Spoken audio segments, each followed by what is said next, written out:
Hey everyone, welcome to the number 9 Australia Sydney K8SUG meetup. Unofficially, this is going to be our last meetup for the year. Officially, we are planning on having another meetup next month, but that's not going to be with any speakers. So it's going to be a very casual catch-up. We'll see how the logistics work out, and then we'll let everyone know. But this is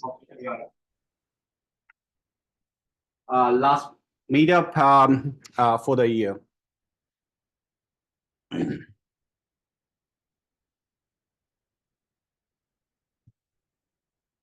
All right, with that, let's kick it off. Oh, right, okay, thank you. Let me quickly share my presentation for the online audience, which my friend Ram reminded I am not doing. Is it okay now? Okay.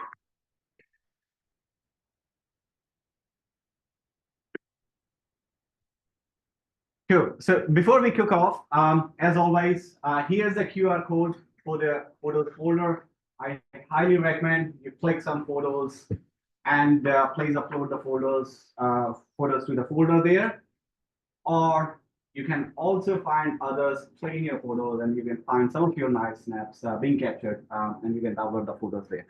Please don't delete anything from there.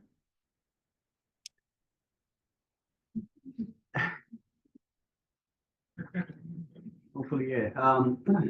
All right. So before we start, acknowledgement of the country. So Kubernetes, Australia respectfully acknowledges the traditional land of the Kulin Nation people. We pay our respects to their elders, past, present, and emerging.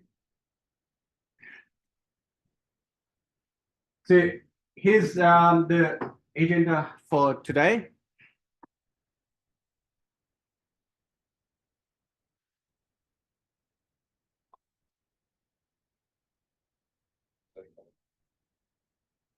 All right. Okay. Yes. Okay. Too many pop-ups there.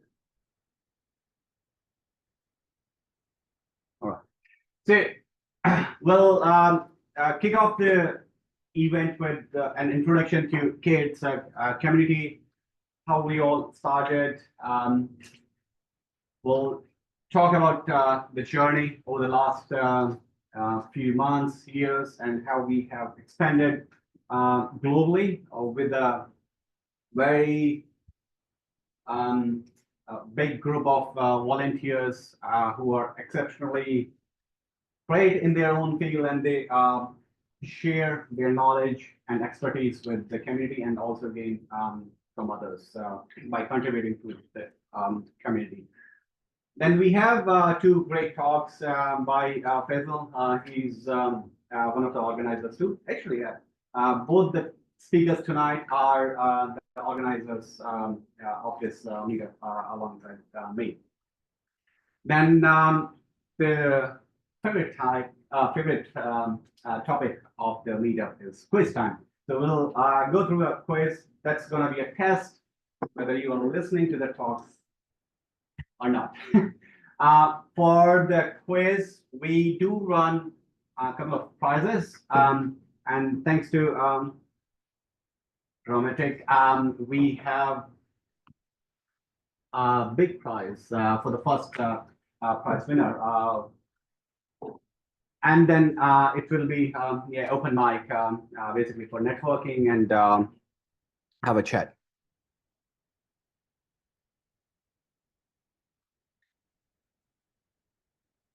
So our mission, we are very passionate about Kubernetes technologies. Our mission is to accelerate Kubernetes adoption.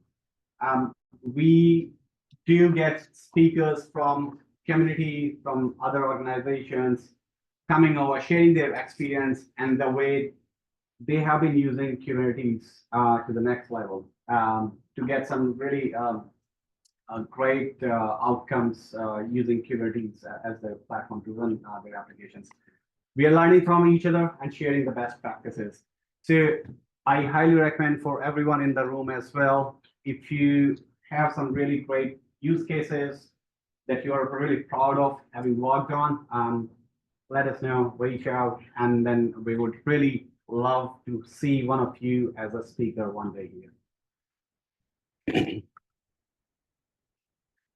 Just a quick snapshot of the organizing team. It's only me there, but as I was saying, we have a few more who are helping me organizing these events every month, like Felix. We have Faisal, and even Ram is helping me. So this is the team globally. I'm only handling the Sydney chapter. Thanks to our sponsors today, AWS for the venue, and Dermatic and Nebula Section. We have Anand here from Nebula Section for sponsoring Food and Flame. We are also sponsored, our events are also sponsored by Code Cloud, who generously give away 3 Code Cloud vouchers every month. That gives you an access to 6 months to use their courses for free of cost. Obviously, for that, you need to listen to the talks, and you'll have to answer the questions in the quiz. So top 3 prize winners will get the access to the Code Cloud vouchers. A little bit about our journey. So the K8SUG group, we started from Singapore back in 2022. Over the last 2 years or so, we have grown significantly. Now we have a global footprint. Just recently, we started in Philippines, India, and Sri Lanka.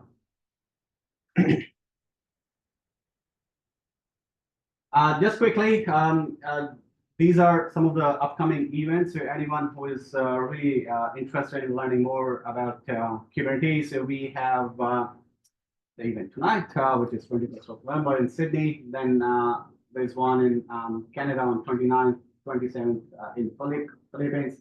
Then there's next one in Melbourne on 4th of December, and then 11th of December in Singapore. Usually, we also put together the list of other Kubernetes events that happen globally across the world. But coming the end of the year, there's not much happening other than Kubernetes or K8SUG events. Now, as I was saying, we would love to see you join us as volunteers, as sponsors, as speakers.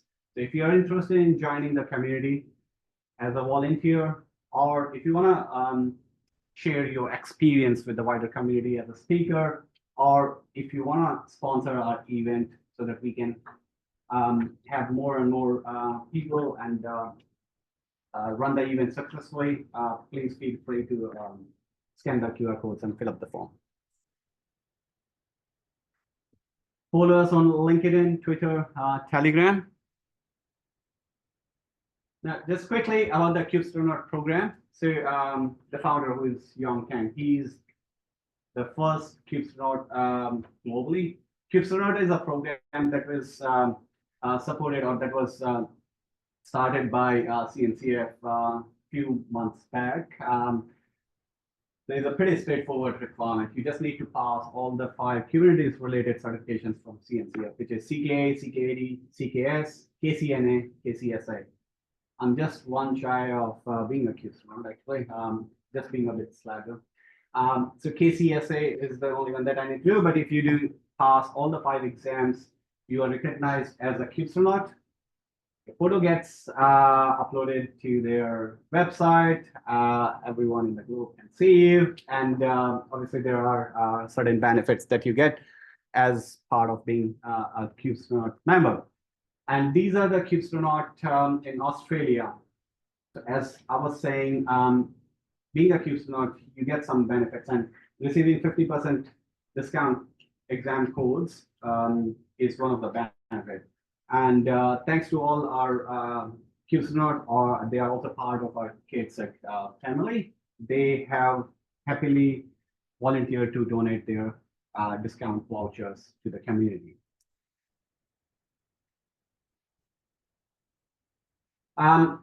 Just quickly, some of the promotion codes that's running around for K8SUG members. If you are interested in any of the exams, make use of these codes there. to take the benefit of being a member of K8SUG community. Also, you get a discount on the Code Cloud Pro membership subscription.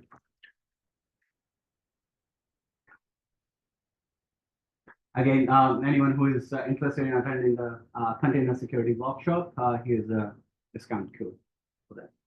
Now, with that, I'll hand it over to our first speaker for tonight, Faisal, who's going to talk about simplify and optimize LLM inferencing with way on Kubernetes.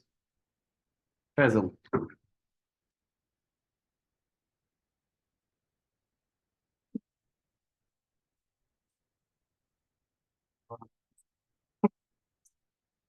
Good. All right, guys. So today we're going to talk about how we simplify and optimize LLM inferencing. So Gen AI is a hot topic nowadays because I'm getting old, so it feels I'm still in the cool area, not in the old stuff doing Linux and stuff. So I'm going to talk about this, how you can simplify and optimize the LLM inferencing. One thing I brag about in all the calls and all the speeches that I give is I've written these 3 books. You can go and take a look on Kubernetes. You don't need to buy it, but still just know about it. Huh? Yeah. All right. So the question we always start is why LLM inferencing, right? So why we are talking about LLM inferencing and all this.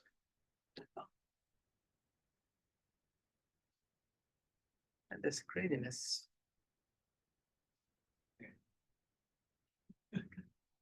We're gonna hopefully there's an AI model for that.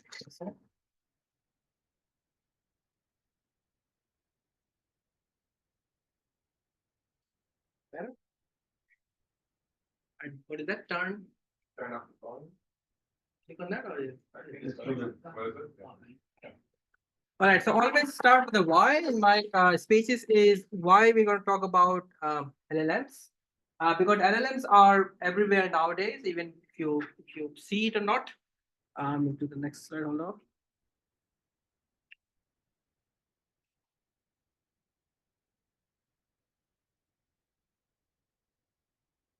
Okay, so if you are developing, you'll see GitHub Copilot or Amazon Q for Developer to help you speed writing your software.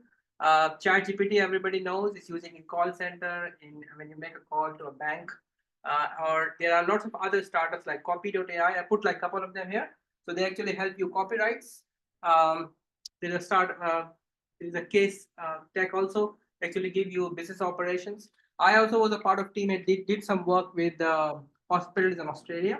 So the use case was when you go to the emergency room and then you hopefully you come out alive, and you come out alive, the doctor has to write a report, a discharge report.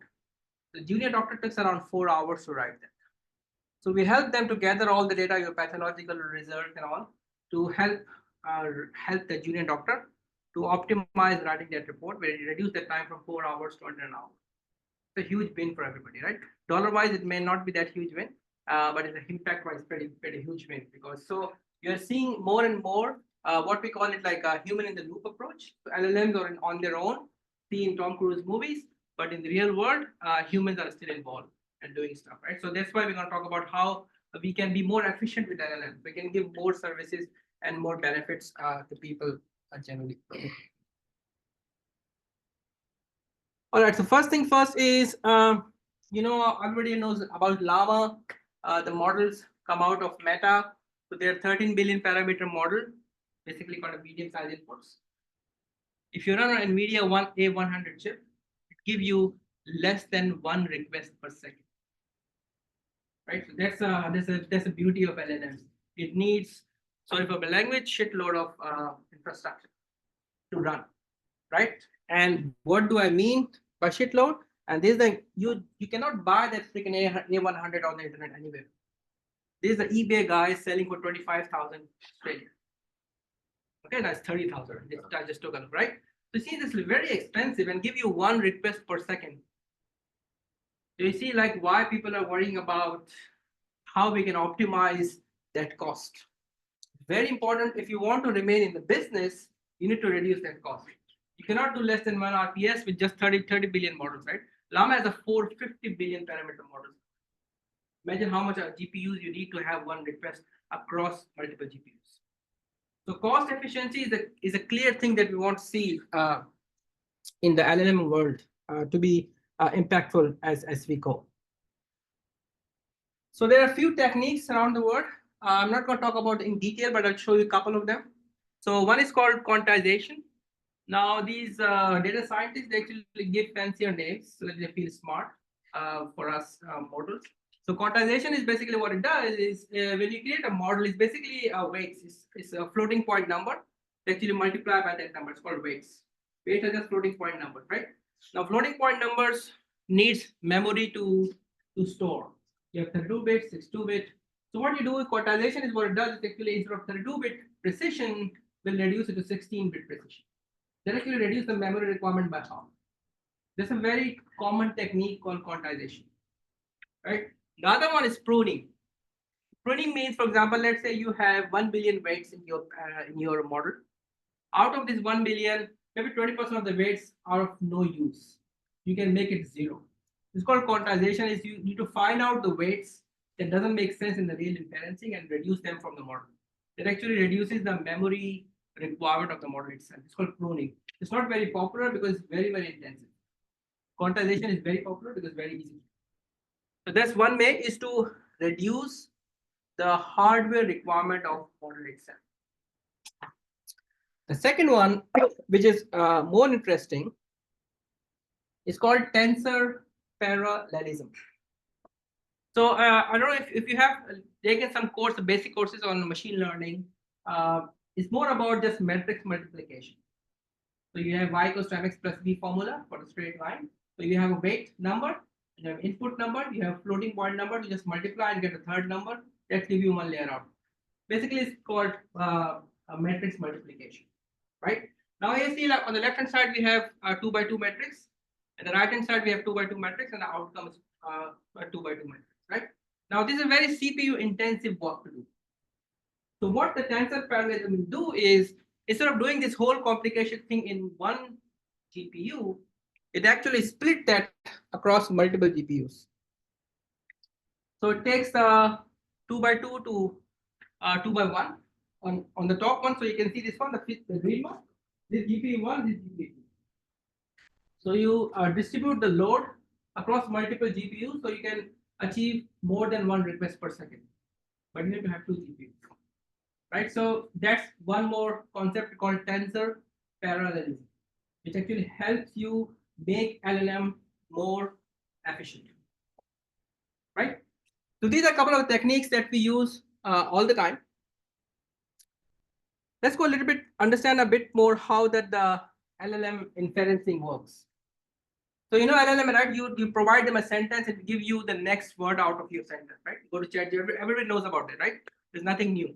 So you say in Paris, in winter, Paris is, so what happens is it actually calculates the vector for every token.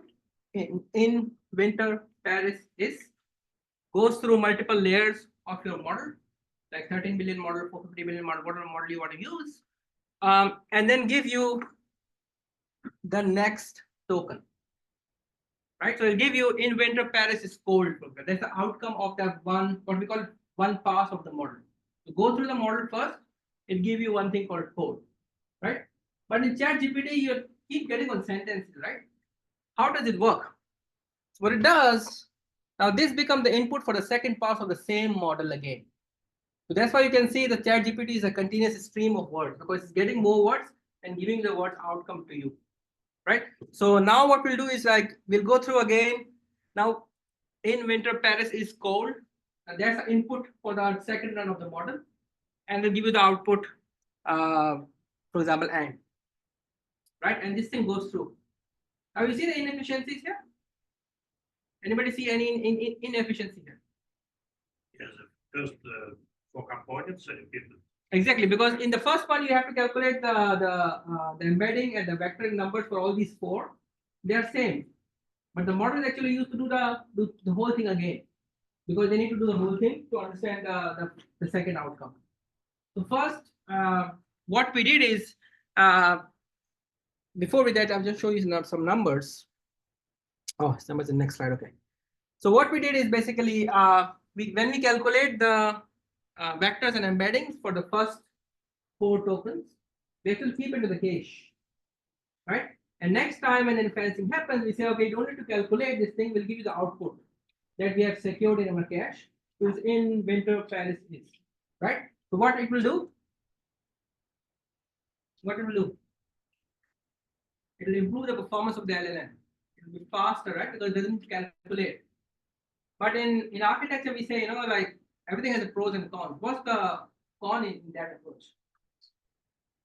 You have to have the damn cache available, right? Now, to give you an idea how this cache works, there's a Colab T4 GPU model. This one I got it from Microsoft website. They actually run this session is on the 5.3 model. If you run without cache, it takes 21.8 seconds. With cache, 4.5 seconds. 6 times better performance, right? But no lunch is free in the world, as we know. So you can see here 13 billion LLM model on A100 NVIDIA GPU. 40 GB has 12 GB p-value size, right? So one damn model needs that much amount of memory. Now 40 GB total memory on A100 is 30,000 Australian, right? Think about that. So what can we do here? All right, so that's one optimization. So the problem with the KV cache is actually give you better outcome, but only 20 to 40% of it is utilized. Everything else is underutilized. So we are spending 12 gigabyte memory of 13 million model on 40 GB card. Out of this 12 gigabytes, only 20 to 40% is being utilized. It's very expensive RAM, right? Imagine if you are ChatGPT, you need to serve like thousands of people. That's why they are asking about, we're going to take thousands of H100s or NVIDIA cards, because that thing is very, very beast as compared to processing, right? So the problem with KV cache is good. It improves the performance 6 times. You've seen the 5 model performance, but it has 3 problems. What we call it internal fragmentation. So what does internal fragmentation means is it has, so when the system actually, if you go to the previous one, I want to explain to you. So when I want to allocate the memory in winter Paris is, right? So what I need to, because when you allocate the memory in the CPU, it's continuous memory, continuous block of storage, right? So what happens is when the program was inferencing, try to allocate memory, it actually try to over allocate because it doesn't know how many tokens will come after that. It can be 2 token, 4 token, end of token, it can be anything. The number of sequence is basically undeterministic. So what it will do, it say, okay, I have 4 tokens as an input, so let me add 12 buckets. I'll reserve 12 buckets. Out of this 12 bucket, for example, if this is the last word, it will waste the next 11 buckets. Called internal and external fragmentation, because the system who is allocating memory for this particular prompt, it doesn't know how many tokens will come after that. Because token depends on your input, it depends on the sequence length, and it depends on there's an end word concept in LLMs. I'm not going to go into detail. Just think of that is the system who's allocating memory doesn't know how much memory is required. So it actually over allocates. And because of that, is a 60% wastage of that memory, right? Now it's good for Mr. Jansen who's selling you like 100s, but not for us, right? So what do we do? Are you guys following? It's not too technical, right? So we have 3 things: internal fragmentation, external fragmentations, and one is called feature reservation. That's a very unique thing. Because what happens, for example, say in winter Paris is right cold and dirty, for example, right? You've been to Paris, I don't know, and then have to have another end. If after cold, let's say cold and let's say busy, and then after that it can be another end, or it can be finished there, right? So it doesn't know if what's the end token would look like. For example, you say if you know when you talk to LLMs, you see number of tokens, right? 8,000 tokens, 64,000 tokens, 4K tokens. So it actually calculate based on 8,000 tokens, it actually gives half of the memory. But if say cold and busy, after that there is no further word all the memory will be gone. So based on number of tokens, it actually featurely reserve the blocks, and those blocks are gone, right? Lots of wastage. So what we do here is, if you come from Linux background, you understand virtual memory pages. So it's an old thing people doesn't know like it is. Python developer doesn't know. So it's basically the way the memory blocks being reserved in the Linux kernel.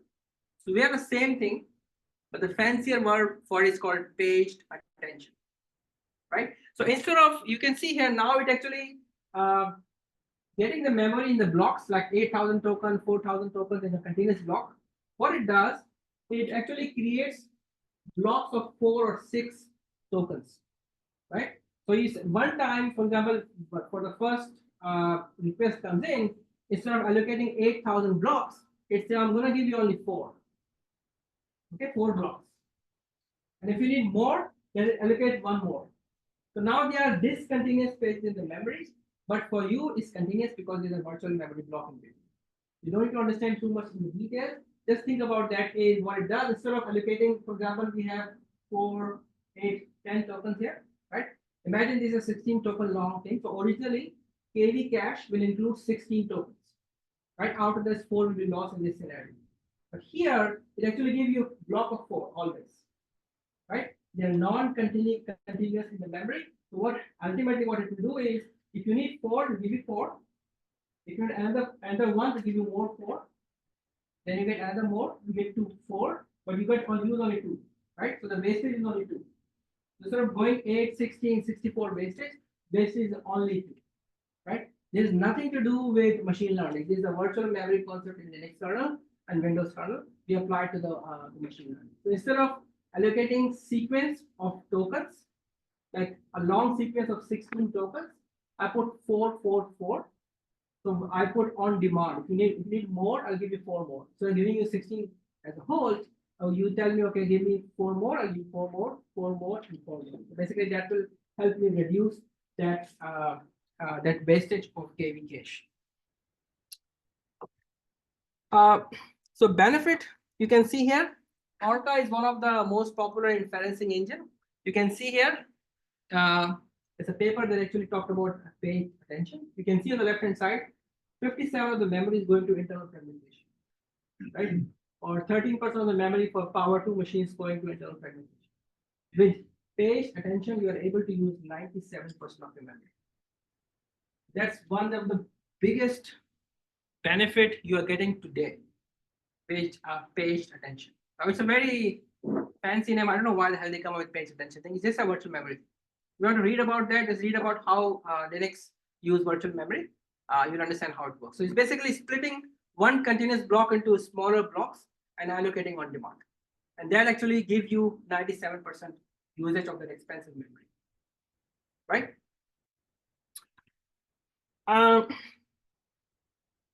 So we talk about some of the benefits. One is called tensor parallelism, the multiplication thing, if you remember. The other one is page attention, the virtual memory thing. And there's a pipeline parallelism. You can run models of multiple sequences. Now, how many of you can implement that? Not me. I cannot implement that shit, right? I understand now, right? But implementing that, I need like 6 months of coding. Doesn't have that much time. So we have a project called VLLM that actually give you optimization out of the box. So if you have Llama models, Whisper models, other popular open source models like Phi3, Lava, there's a crap load of models. Actually works with most of them. It gives you this capability out of the box. But automatically, you can do tensor parallelism. Just say, okay, how much parallelism I want? 4, 6, 8. It will distribute the workload into that many GPUs. You say page attention. Yes, I want it. Right? Just like a working Excel spreadsheet, right? Just now I'm getting the benefit out of it. So VLLM is one of the key inferencing software open source that helps you achieve all these benefits out of the box, especially for Llama models, right? And you can see here we have tensor parallelism actually improved the efficiency, the response time. You can see it like 4 seconds to 21 seconds. Page attention will reduce the memory requirement wastage to 97%. and more. So some of you may ask the question, hey man, like what it has to do with Kubernetes? It's a VLLM thing, it's an LM thing, let them be happy. What the hell we are doing with here? Now the next question come in.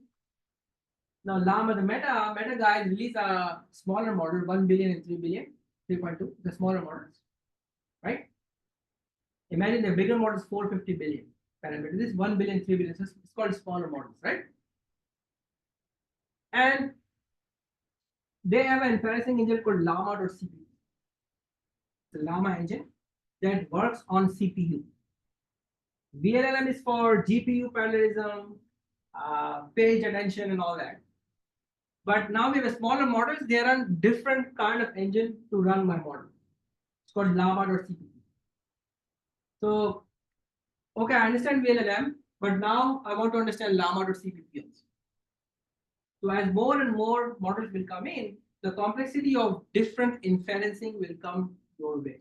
You will learn VLLM, then so somebody will say, okay, learn Llama CPP. Somebody will say run Orca. Somebody will say some other cool engine. So you just keep on learning, not delivering to the customer, right? So there, the Kubernetes come into picture. So the challenge of the serving model is you can build your own API. For example, you can use Flask or Fast API for Python developer and use VLLM to serve the model.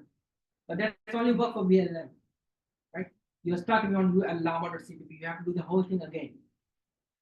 Custom tooling, if you TensorFlow or Torch, PyTorch, for example, that's related to that library only. There's some other library comes in, you again need to do the work again, right? And the third one is you can use specialized things like SageMaker from AWS or TensorRT from NVIDIA, but that's again you are limited to that particular solution.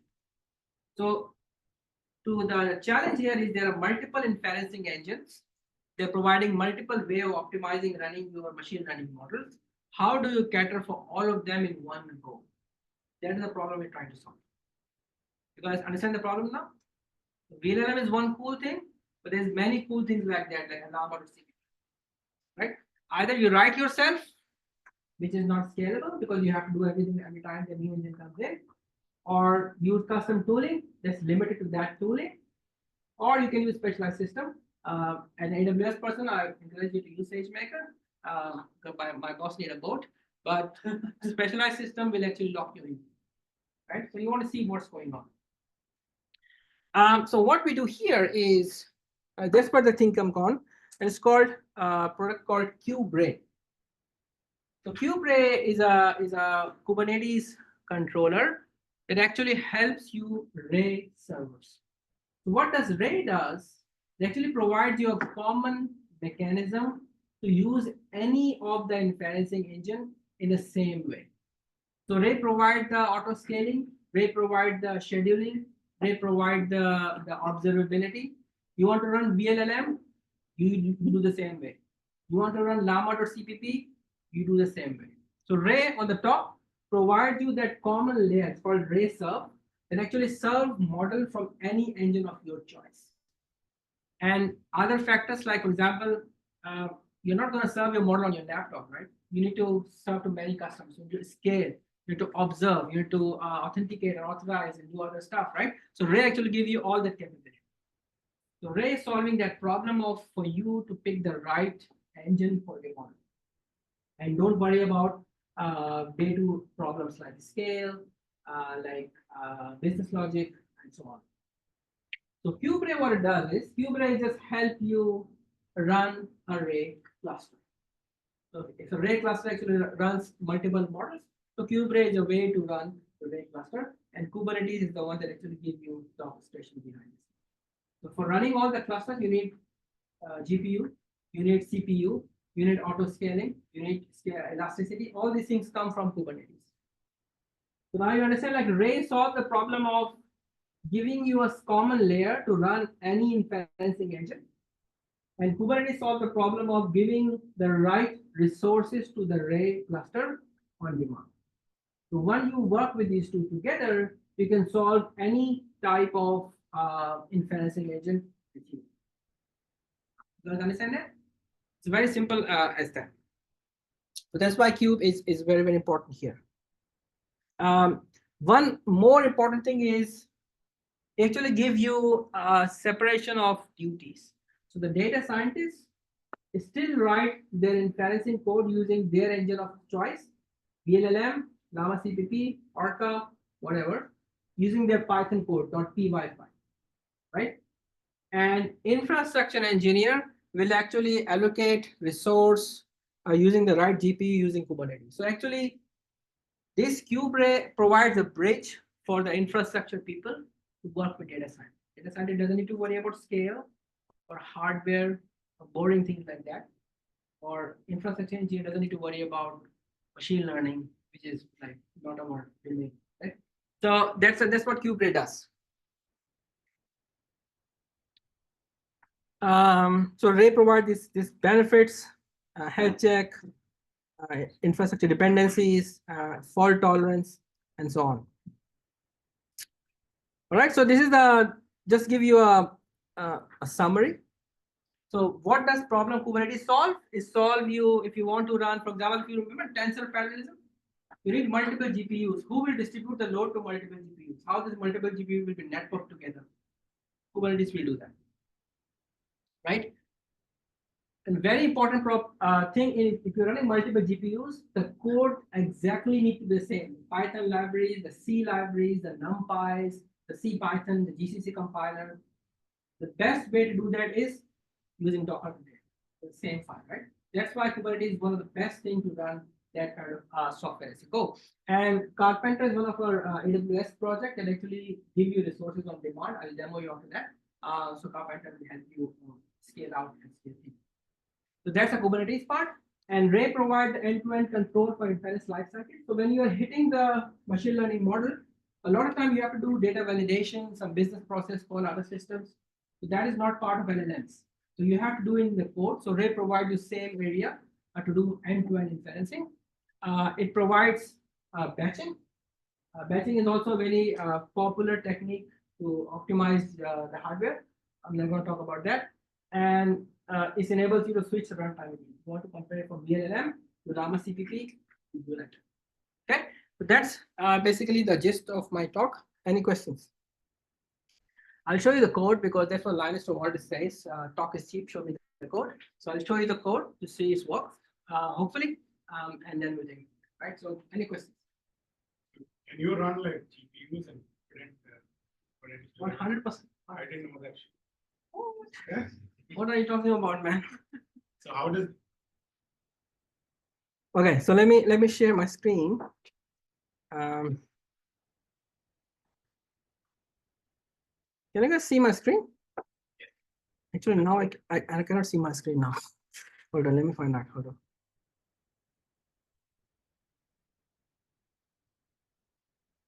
Okay, you guys see my screen, right? The VS Code? Yeah. Okay. Can you guys read it or it's too small? It's fine? Maybe a little bit bigger for the. Okay. Okay. Okay. How about now? It's better? Okay. Let me try to do Zen mode. Okay. All right. So how do you define your VLLM? Okay. So let me show you how easy it is. In a second. Long file.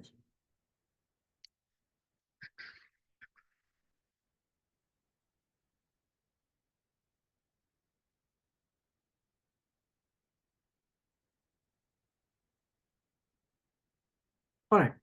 So you can see here the code here. What I use, Ray has a annotation called serve deployment. I put on serve deployment, right? And automatically exposed as a HTTP API automatically, right? And I'm just using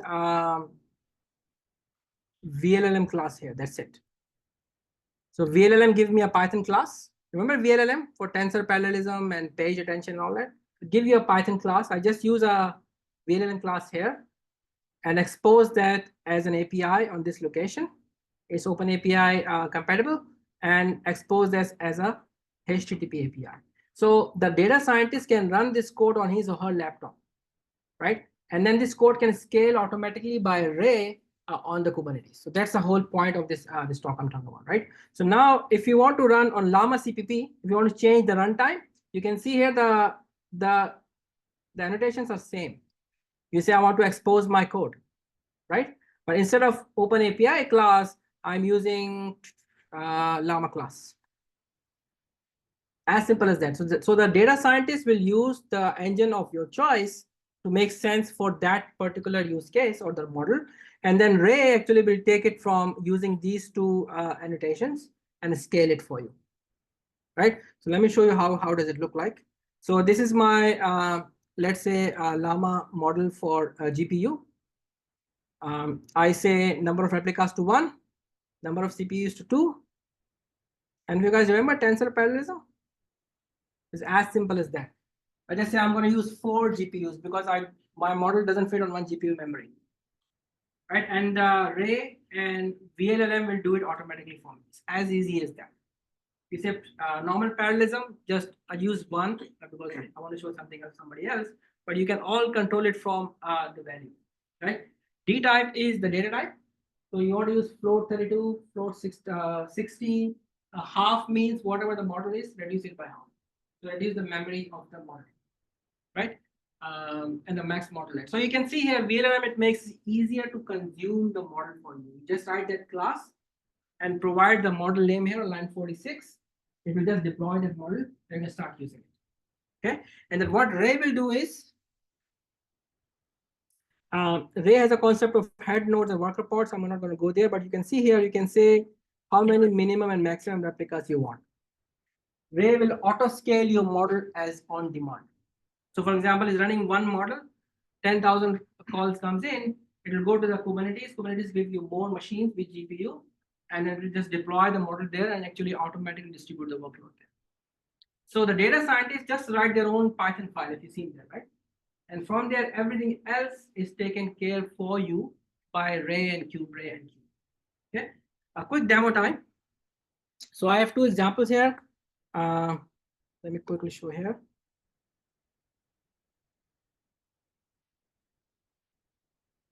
All right, so this is my EC2 instances, right? So I've already started beforehand. So you can see here I have a P3 8x large node. That node is with GPU. Is automatically allocated to you by Ray. I'll give you an example. Right? There are only 4 nodes at the moment, right? So now let me create a model. The file I showed you. So I'm going to deploy the Llama model on ARM machine. You know ARM? Everybody know ARM machines? It's like a M1 machines, but we have on AWS also, and Azure also have their own machines, right? It's give you 20% less cost as compared to Intel machines, right? So I'm going to deploy my Llama model on the CPU on ARM. Okay, so I just say create, right? And then what happens is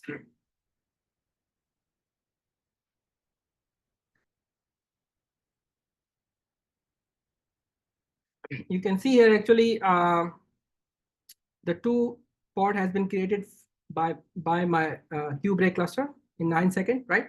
Just created the 2 pods. And you can also see here is the 4 machines. It automatically creating a new machine for me. So it's all on demand. Not your machines are not fixed. You're not paying if you're not using. When the load comes in, it will automatically provision the machine. Now, who will provision the machine? Kubernetes.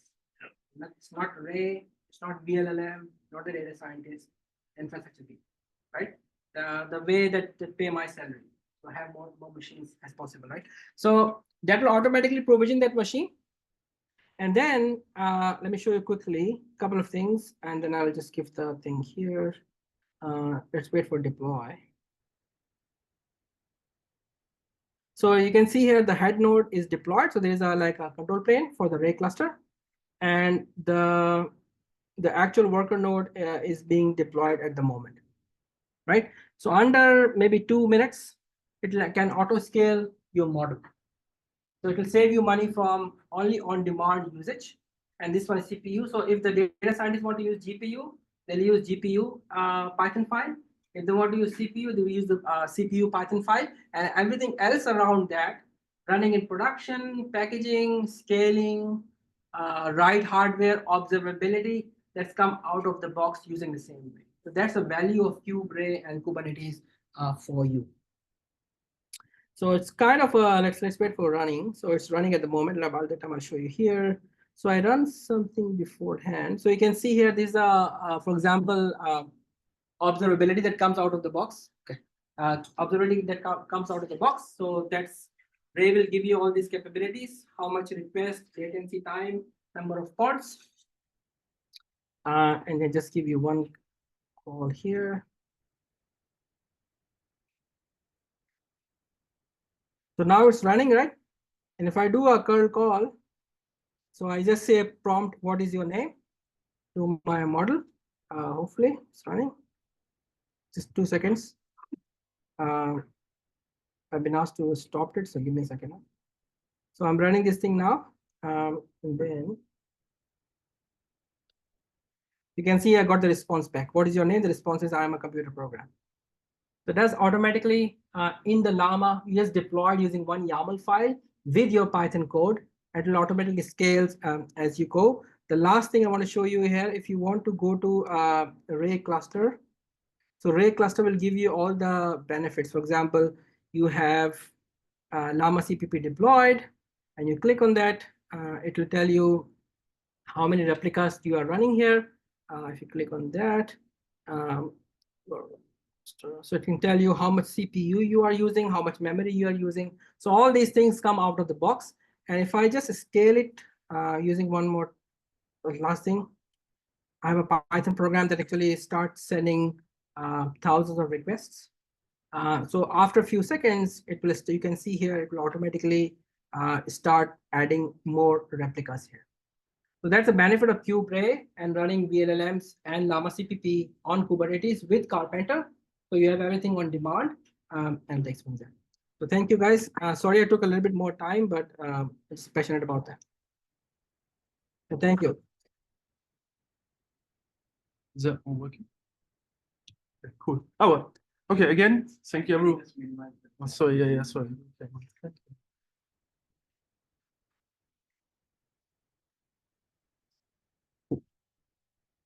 Alrighty, we're ready to go. So thank you everyone for coming, and I guess my talk is a bit about the past. So load balancing for Kubernetes on bare metal. So I'm not sure how many of you still work on bare metal, but you do come across clients still running workloads on bare metal, and not everything can be as migrated as simply into the cloud or for other reasons. So my background is in software development. So every time I touch infrastructure in Kubernetes, I learn something, and also, I guess, learn a bit also what I guess the cloud and Amazon obviously did also right, and actually simplified things. So I want to take you a bit on a journey. So basically, it's the agenda. We're just going to quickly go through what concepts exist in Kubernetes to receive traffic. Then on bare metal, where is the load balancer? Then I want to do a very, very high level brief understanding of what I see, how all traditionally organizations would approach HA or DR with bare metal. And then you see how that now translates, or what picture or problems you're facing when actually trying to turn that into a Kubernetes setup. And then I'm going to go through some concepts, or how can you solve this challenge? And if your workload clusters down, what could you do? And then there's room for questions if you've got any. So starting here. So first of all, maybe for most of you quite familiar, just going through the concepts that Kubernetes has for receiving traffic. So first we got the host port, where you can just open a port, and wherever the port runs, you get you can receive traffic on that port, on that node particular. Pretty simple, just the problems you can never have two ports claiming the same port and being the same node. So a concept you can use, but you have to be aware of what else is running in your cluster. Then you got your node port, which is that sort of random range, or you can also hard code it, but it's a specified range where you can receive traffic, and you suddenly have that port in an entire cluster open. However, if you touch an IP and use that port and that node disappears, then that's no good anymore. So also a concept that has its limitations. Third one is a load balancer, of course. So there's like, the Kubernetes load balancer version, which is normally like an external load balancer that Kubernetes will then create when you specify a service of type load balancer, and then it will obviously allow you to receive traffic from that load balancer into your cluster. And still listed the ingress controller. It doesn't really itself allow you to receive traffic, but it's a concept that always comes up, but it needs to be used within a combination of the other three concepts. Just want to recap that quickly. So now when we're in bare metal, there is no cloud provider. So a lot of the concepts that Kubernetes has for talking to its environment and talking to storage and load balancers and so on aren't available. So you need to fall back on other mechanisms to actually get traffic into your cluster. So traditionally, like large organizations will have appliances that can basically receive traffic and send it to your cluster. So that's one option that's there. For instance, we also use like Keep Alive D, which is like you have a virtual IP, and that IP is valid. And I mean, that IP gets allocated to a node, and whenever that particular node dies, it gets moved to another one. So you can use it also as an entry point into your cluster. Advantages you don't really have to do with DNS, as the IP is static and stable, and it's just Keep Alive D that needs to trigger the failover and ensure that you keep receiving your traffic. And then we have obviously software load balance implementation that you can also use that then integrate with the networking that we get to that in the next part of the talk. That can get involved and help you basically building load balancers on bare metal. So if you just want IPs that effectively are valid, that you can throw around and say, I've got a load balancer and I can receive traffic. I just came across like these 4 projects. I personally only used like METALLB, so that's or METALLB. That is pretty straightforward. The only thing is you need to know networking, which is not necessarily my biggest strength. So if you know work with a networking guy and he can explain you what's possible and give you the IPs that you can use, once you deploy it, it's pretty simple. You just say service of type load balancer, and as you deploy it, magically you have an IP available, and you can receive traffic on that IP. So that's one approach that's possible, but that also has limitations. So now I want to talk about sort of the traditional disaster recovery, because that's important to understand, because load balancing sort of is gets involved in that. So in the old world, I think most like large organizations run 2 data centers, which is in your Amazon, your availability zones, and then they usually do it active passive. So the second side just sits somewhere idle, does nothing, and you just replicate all the data. So whenever you have a full disaster recovery event, you just bring up everything on the second side, and then everything in theory is back up. It's sort of a manual process. Done this myself a few times with the Reserve Bank. We would go up and spend the weekend there having a barbecue and testing all our web applications that they come back up. So now, how does that look like? I mean, it's a very high-level overview. So you can have a load balancer top. You've got your active and passive side, and you replicate the storage. Sounds actually pretty simple, and the advantage is a developer has no clue. He doesn't really know about this. He can deploy his application to the first side, and everything gets replicated, and it's all nicely available in case it goes down, which is good. So a developer doesn't really need to understand much about infrastructure. Now with AWS or clouds, you get a lot more being aware of that there are actually availability zones, and you need to sort of think about this a lot more. Now, the challenge now is if you have Kubernetes in 2 data centers, typically you run it active. So once you got 2 clusters running, now you need to think of, if you deploy the application twice, how do I like deal with the data these applications need to see? So you can have a global load balancer at the front that redirects traffic, can be active or active passive, whatever, but you have to start to think about what do you do with your data. So if you run Postgres in the database inside the cluster, you have to actually think of, if I have 2 Postgres instances, do I want to live sync them, or like how am I gonna make sure that data doesn't get lost? So suddenly it is actually a bit complicated if you have to deploy your application into this type of setup where you have like two sides of two Kubernetes clusters that you have to deploy. Whereas in AWS, you just get EKS, it runs automatically on 3 AZ, you just deploy into it, you don't actually have to deal with that. So it's much neater. So I've seen a few times developers getting really surprised because they just brought their whatever they build, bring it in and want to deploy in this environment. They're like, oof, I haven't really thought of this and I don't even know what to do. So this is kind of a challenge. So for today, I'm just going to talk about the load balancing aspect here. So we have like active, got two sides, we've got the load balance in the front, we've got two clusters. Now, regarding the storage or disaster recovery options, we can replicate all data. We can just not replicate and push all that problem back to developers and say, you got to figure it out yourself and deal with it whatever way you can. And obviously some solutions have that, but then often they need an arbiter. But you got two sides. No, I only have two, but I need three. So you have to also start thinking of how I'm going to solve that. So where can I, for instance, put in my arbiter if I have like a storage or a database that basically relies on that sort of decision-making process. Or the third option, some organizations do that too. They just say, look, this is all too hard. Let's just not worry about it. Let's just purely run stateless pods in Kubernetes, which I guess what Google maybe had in mind in the first place, because they just run stateless web apps in there. So they keep all the state outside. So they have the database and all that outside, and storage, and a lot of old storage still does the replication. So you don't actually have to deal with that problem. So that's another way to sort of work around it for now without having to deal more in detail. Because if you don't solve it on such a low level, then obviously you have to solve it further up, and then it becomes more very specific to what you're actually deploying, how you're going to solve that particular aspect.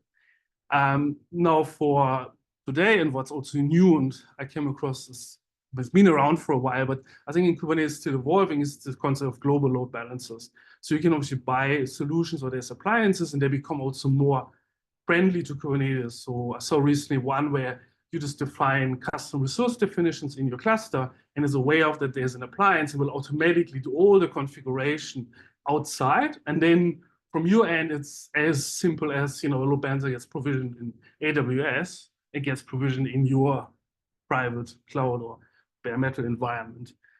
You got like, different concepts. You got the idea of doing health checks based on pods and like, the normal health or liveness or readiness probes. Where's the leak? Okay. So then you got different types of traffic. You can have like scenarios where you need north-south traffic, so traffic that goes into the cluster, whereas you might sometimes also need a load balancer that actually helps the load balancing between the sites. So it can get quite complicated. And you can also, and that's the example I want to show today, you can use DNS for failover, meaning you register endpoints in the DNS server that's outside of your environment. And as workloads become unavailable, you remove the IPs, or you control basically the resolution. Obviously, it takes longer, like compared to if you have like virtual IPs, because whoever's calling you might still hang on to that IP, because that was the last time when they ask you what's the IP for this domain, that's what you will be using. Hence, there is I guess anticipated there will be an outage, but is still an automatic recovery that effective eventually kicks in. Let's say you set the TTL to like 30 seconds. It's better than nothing happening automatically and you have to actually do it manually. So that's kind of the concept. So now the one that I'll be looking at is K8GB, not KGB. This one basically you deploy into Kubernetes, and yeah, you do it in two sides. So the next slide, I think I could have probably simplified a bit more, but ultimately, once you deploy it, you have a controller that basically observes all sorts of custom resources and then responds based on the custom resources that you create. And in a simplified way, it will update the internal core DNS, your mini DNS inside Kubernetes, as well as that it will make calls to an external DNS server and update the records in there. So on top of that, obviously you have the health checking that's happening. And as endpoints become unavailable, it just removes them. And hence whoever's calling you using the old obsolete IPs should eventually recover and get like a healthy response. So that's pretty high level. Like there's a couple of components, but the main component is the controller that really observes various resources in the cluster and responds on it. And the good thing is you deploy it on both sides, and there's no primary or secondary. They're both as good as one is as good as the other. And then they basically build this combined list of IPs that are valid. So let's say in this case, you've got 2 IPs per cluster. The total will be 4, obviously, and then that's. For instance, that's the decision, that's the behavior you can customize. You know, you can use round robin or fail over different types of behaviors. That's already the end. However, I have a very, very small demo, so you can just very, very quickly see. I mean, this is an example you can find on their website. Can you see that?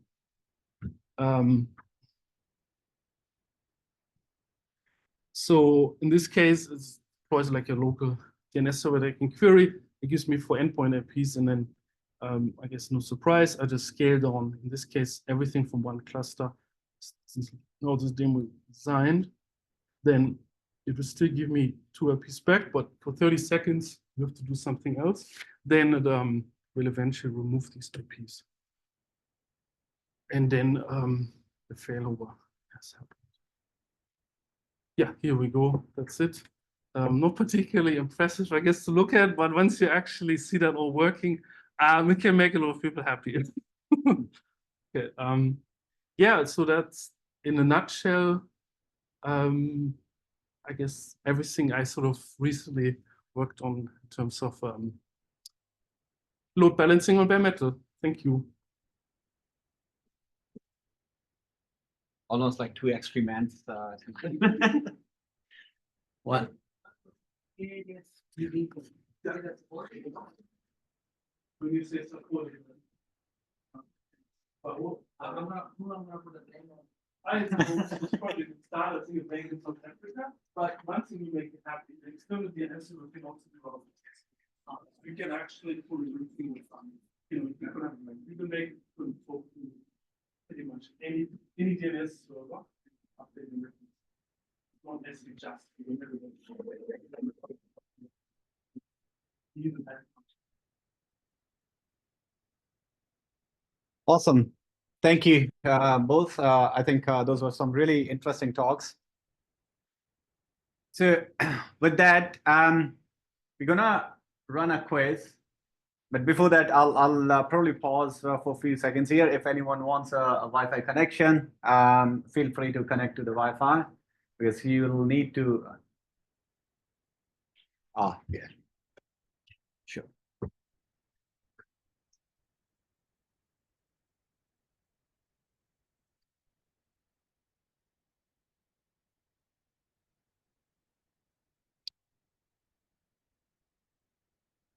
Cool. So your feedback, your inputs are valuable. So if you have any feedback, if you have any inputs, please feel free to submit your feedback by scanning this QR code. How we can improve or change or add something new to the format. Can we have the Wi-Fi because the network is quite slow?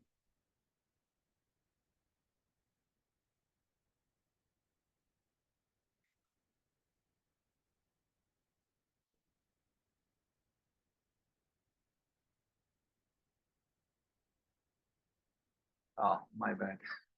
I just realized I didn't update this particular slide. So it's number 21, not 80.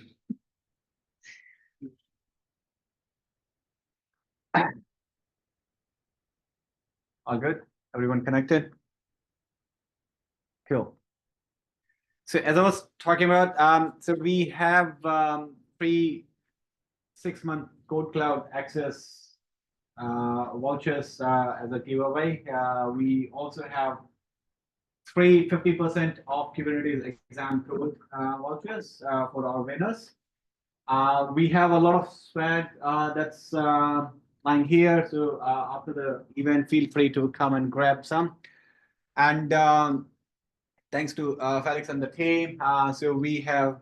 So from Daromatic, Yes, from Adrian and us, we put also 2 separate prices. What exactly is inside? Are we saying it, or we just? One is Cluster, like one. The other one is a gift card. Do we say them what the difference is?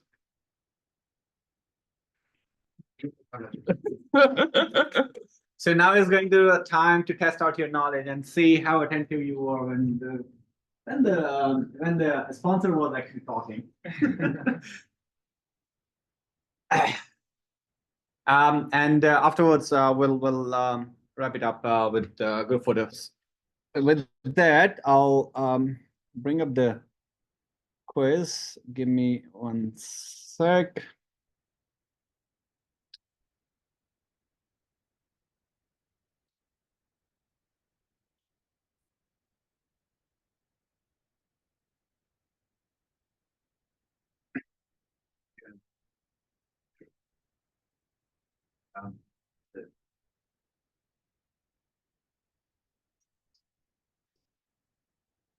All right.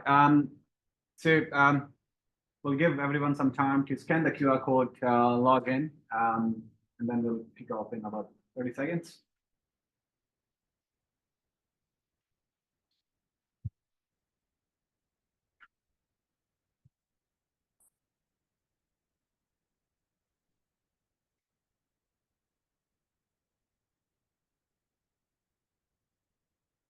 But the rule is sponsors themselves, they can't participate in that quiz.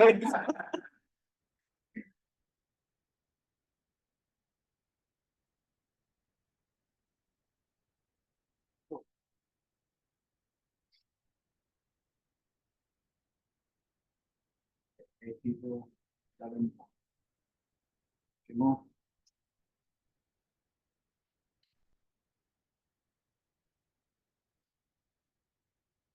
At least like what, 17 or 17 plus 14. Yes. I don't have that's hard. You could start hiring. Anyone still trying to join, log in? Is everyone in? Okay. Need to go? Yeah, sure thing. Alrighty. Don't wait until we finish reading the question. Straight away, try to do your best. So accuracy with speed is what Yeah. matters. Yeah. So this ready to go? Let's kick it off. 1, 2, 3, Kubernetes.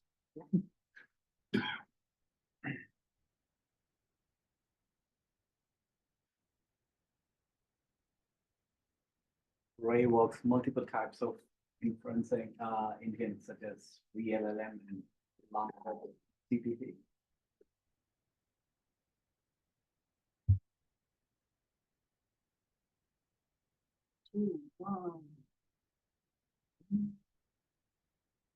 Whoa. Do you want to change it to the leadership leaderboard? Yeah, we'll do that. Yeah. There you go. But everyone is Everyone does. Speed also matters. Oh, yes. Oh, does it? That's it. Yeah. All right, next question. Yep.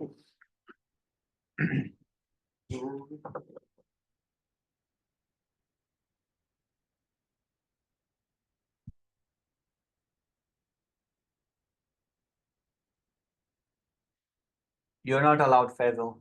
You're not.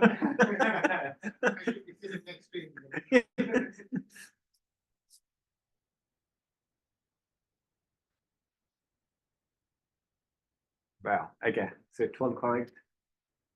5 incorrect. So the answer is false. Let's go to the next one.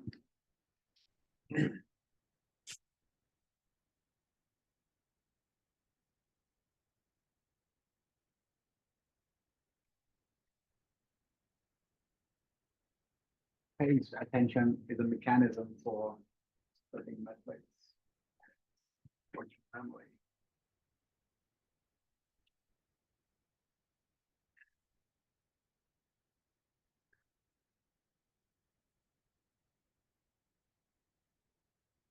All right, Yeah. that's so The good leaderboard question is this time, yeah. It's leaderboard not free is lunch moving. here. Let's Okay. go to the next one again.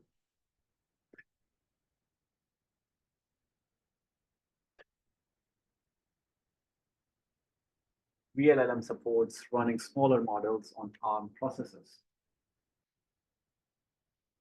I think I know that.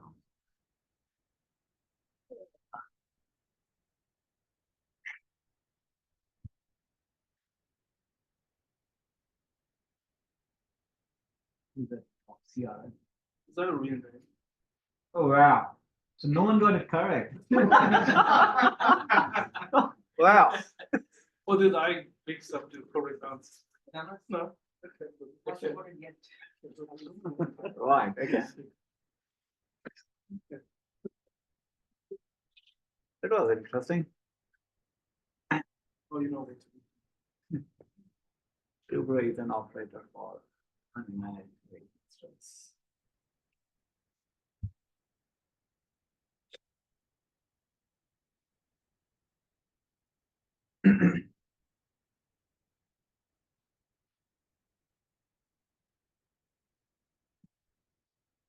All of the above.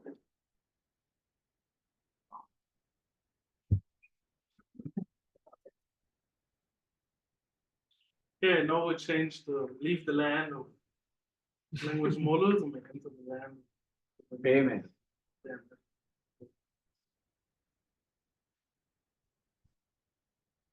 Wow. Yeah, it's holding tight up there. It's not luck then. Yeah, actually knows. Like he or she was listening. National is not too far behind. Deploying an ingress control. Perfect. It was quick. Right. Yeah. Next Majority question. of it. Next question coming in 2, 1, and there you go.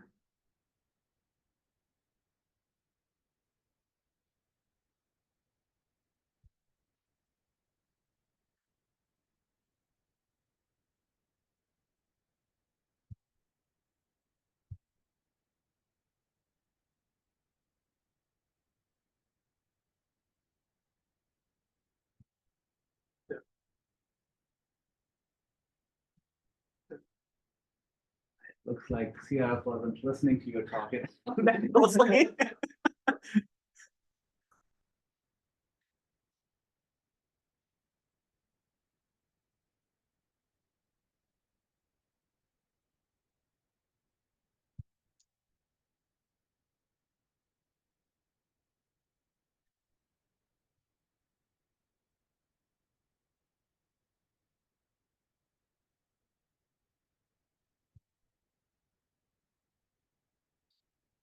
Yeah.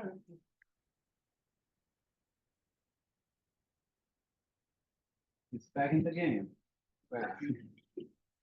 Those race within Ashna and CRF. Interesting.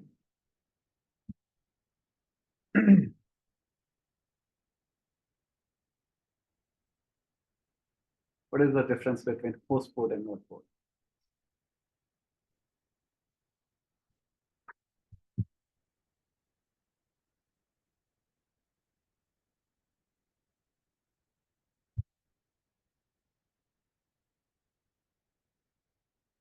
It's like I'm sitting my KCN exam.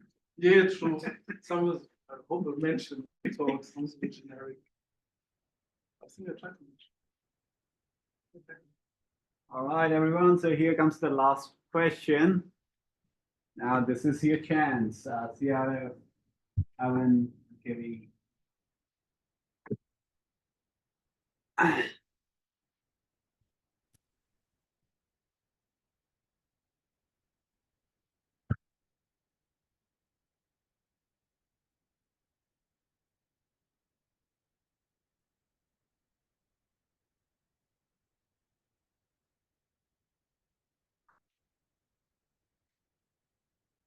That's it.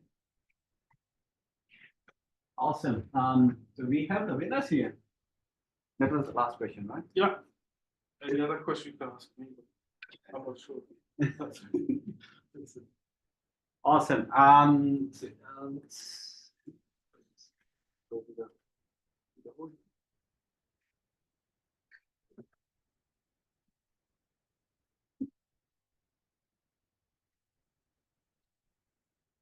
yeah. So let's give a big round of applause to everyone who participated in all this event. Who is CRF, by the way? Nice name, right? So let's give him a big round of applause.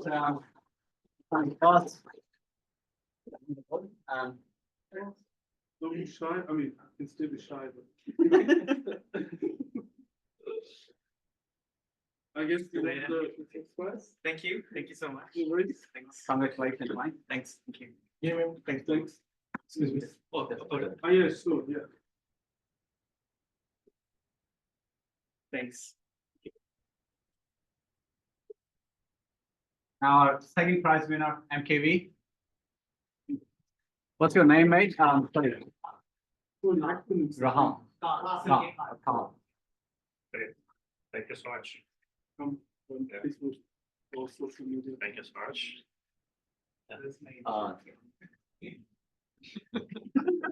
Can I have it on my device as well? Sure thing, yeah. I use my iPhone 16. little device, sorry. My place. You should hold your. Oh, yeah, that's right. I'm here to the community already. But thank you. Now, third prize winner, great.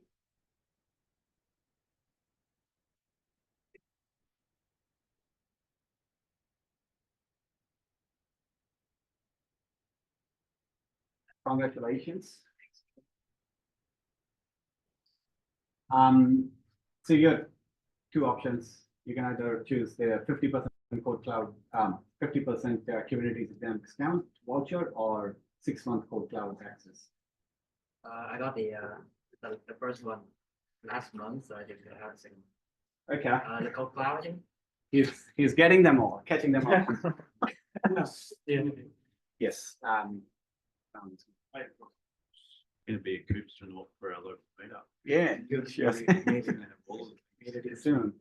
Name Name and meeting, emailing. Oh, you So we'll do two more. Yeah. Just because we have too many prizes this time. And guys, for everyone, there are a lot of specs here. Some from Aqua Security, some from New Relic. So feel free to grab some. What's that? From the flying cloud, the cloud keyring, and this is the adapter USB-C and all that stuff. I think that looks pretty useful. Very good. These days. Lots of things to charge, So can we have our next winner, Ivan?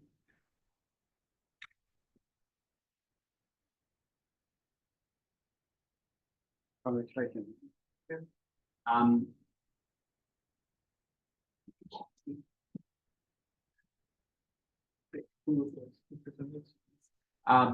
Code cloud access or the Exam voucher, I guess. exam voucher?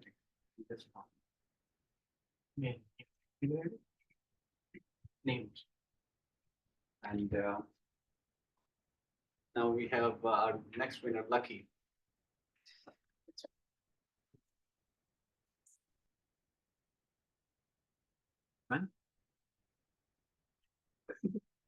What would you like? Code cloud. Yeah. Get your picture and then you can pass on your details to the wrong place.